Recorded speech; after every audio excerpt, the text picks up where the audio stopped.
સાચા જ્ઞાની જે નારદ, સનકાદિક, શુકજી તે તો નિરંતર ભગવાનનું ધ્યાન, નામ રટન અને કીર્તન તેને કરે છે. અને શ્વેતદ્વીપને વિશે જે નિરંતર મુક્ત છે તે તો બ્રહ્મ સ્વરૂપ છે અને કાળના પણ કાળ છે. તે પણ પરમેશ્વરનું ધ્યાન, નામ રટન, કીર્તન, પૂજન, અર્ચન, વંદન તેને કરતા રહે છે.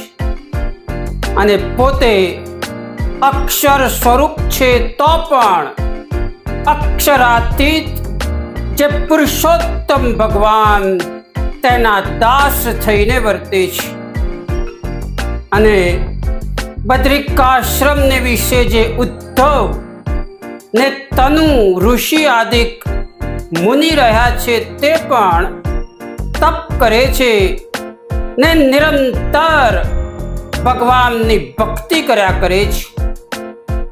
અને એ શુષ્ક વેદાંતી તો કેવળ દેહાભિમાની જીવ છે તો પણ ભગવાનનું ધ્યાન, સ્મરણ કે વંદન કરતા નથી. અને નારદ, સનકાદિક ને શુકજી તેમના જેવી સામર્થ્ય છે ને જેવું જ્ઞાન છે, તથા બદ્રિકાશ્રમવાસી જે ઋષિ તેમાં જેવી સામર્થ્ય છે ને જેવું જ્ઞાન છે તેના કોટીમાં ભાગની પણ એ શુષ્ક વેદાંતીને વિશે સામર્થ્ય પણ નથી ને જ્ઞાન પણ નથી, તો પણ પરમેશ્વરના સામાવાળિયા થઈને બેઠા છે. માટે એ પાક્કા અજ્ઞાની છે. અને જેટલા જ્ઞાની કહેવાય તેના રાજા છે.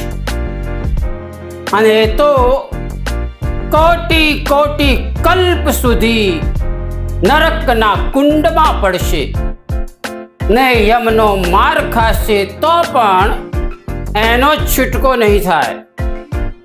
અને એવાનો જે સંગ તેનું જ નામ કુસંગ છે.